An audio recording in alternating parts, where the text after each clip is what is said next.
આખા પરિચયમાં માતૃત્વનું વાતાવરણ પસરી ગયું છે, કારણ કે આજે 21 ફેબ્રુઆરી એટલે કે વિશ્વ માતૃભાષા દિવસ. સૌ પ્રથમ આપ સૌને માતૃભાષા દિવસની હાર્દિક શુભેચ્છા. ગર્વથી કહો, અમે ગુજરાતી છીએ. અમે ગુજરાતી છીએ. મારી માતૃભાષા ગુજરાતી છે.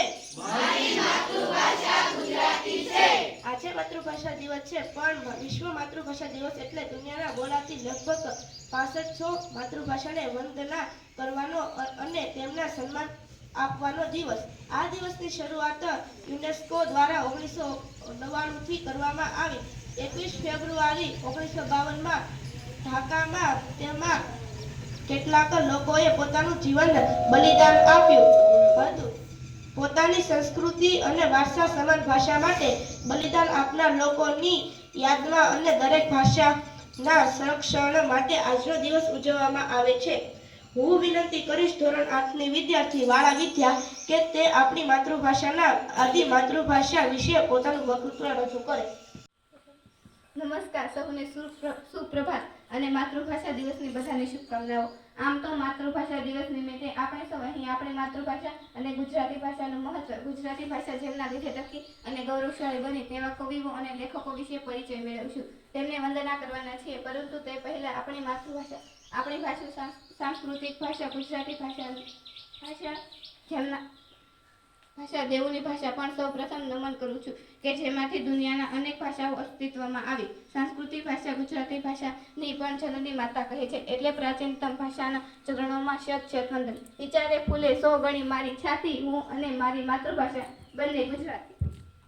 હવે ધોરણ 8 ની વિદ્યાર્થી લાંબરિયા રવિ નાગે તે આપણી માતૃભાષાના આદિ કવિ શ્રી નરસિંહ મહેતા વિશે પોતાનું વક્તવ્ય રજૂ કરે.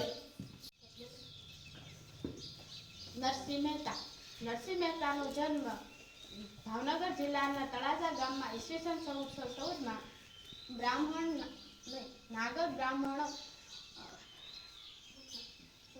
શ્રી કૃષ્ણદાસ મહેતાને ત્યાં થયો હતો. તેઓ નાની ઉંમરમાં જ તેમણે તેમના માતા પિતાને ગુમાવી દીધા હતા. તે 8 વર્ષ સુધી બોલી શકતા ન હતા. તેમનો ઉછેર તેમની દાદી જય ગૌરીએ કર્યો હતો. તેમના લગ્ન 1429માં માણેકબાઈ સાથે થયા હતા.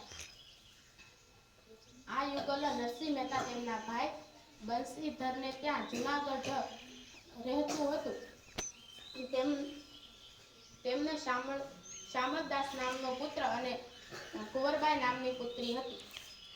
નરસિંહ મહેતા એક મહાન ફિલસૂફ હતા અને તેઓ ભગવાન શ્રી કૃષ્ણના ભક્ત હતા. તેઓ ગુજરાત સાહિત્યના પ્રથમ કવિ હતા. તેઓ બ્રહ્માનંદના એક્યને સમજી શક્યા હતા. તેઓ કહેતા કે તમારી પાસે સોનાની વીંટી હોય કે સોનાનો મુંગટ હોય, પણ આખરે તો તે સોનું જ છે.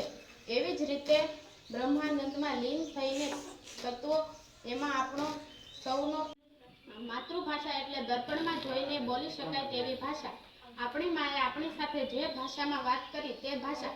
આ ભાષાને સમૃદ્ધ બનાવવા ઘણા બધા લેખક અને કવિઓએ ઉમદા કાર્ય કર્યા છે. તો એક એવા કવિ જેનું નામ સાંભળીને મન મોરબાની થન ગાટ કરવા લાગે અને વીરતા રોમ રોમમાં ભરાઈ જાય તેવા લેખક ઝવેરચંદ મેઘાણી વિશે પરિચિત કરાવશે ધોરણ 8 ની બહાર રીતિ હિરપરા.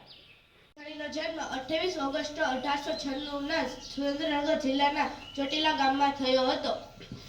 1912માં અમરેલ જિલ્લામાં શિક્ષણ પૂરું કર્યું. ત્યાં સુધીમાં સ્વદેશી ચળવળ, આર્ય સમાજ અને થિયોસોફીના સંસ્કાર બીજ વવાયા.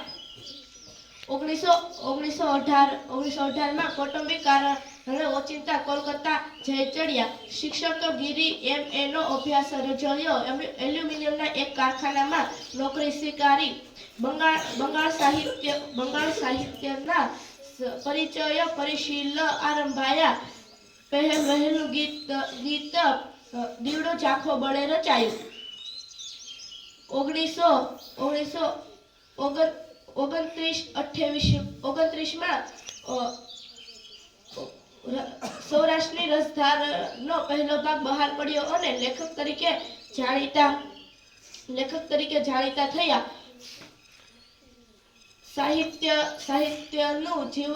સાહિત્યનું સંશોધન સંપત જીવન રહ્યું. સૌરાષ્ટ્ર એકથી 5 ભાગ રસધારણા 1927 સુધીમાં રચાયા. બાળ કિશોર અને નારી ભાવને પોતે ઝીલતા પોતે પ્રિયતર ગણેલા ગીતોને સંગ્રહો વેણીના ફૂલ અને કિલ્લો આપ્યો.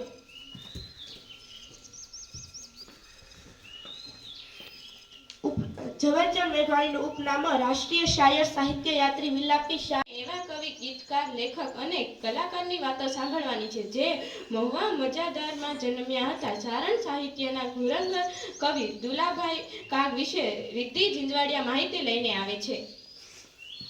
કાગનો જન્મ 25 નવેમ્બર 1953માં થયો હતો. ભાવનગર જિલ્લાના મહુવા તાલુકા મજાદાર કાગધામ અને ચારણકુળમાં થયો હતો. તેમના પિતાનું નામ ભાયા ઝાલા કાગ હતું. તેઓ 5 ધોરણ સુધી ભણ્યા હતા અને ચારણકુળના સાંસ્કૃતિક અને સાહિત્યના કારણે તેમને ભક્તિનો વારસો બાળપણથી જ મળ્યો હતો. તેમનું સાહિત્ય ભજન, ધૂન, દુહા સ્વરૂપે હતું. સંસ્કૃતિની સ્થાપિતા 5 પ્રકારમાં હોય છે: ભાષા, ભજન, ભ્રમણ અને ભૂષા. જ્યારે આ 5 ભર ટકે નહીં ત્યારે સંસ્કૃતિ નાશ પામે છે.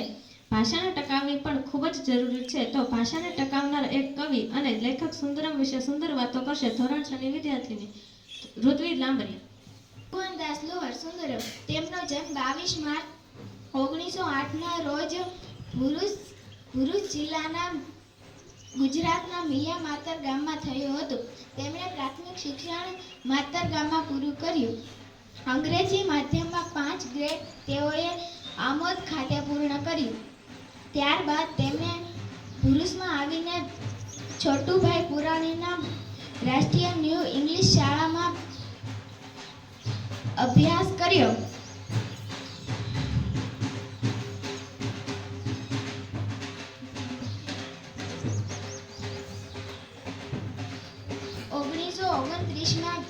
ગુજરાત વિદ્યાપીઠ ખાતે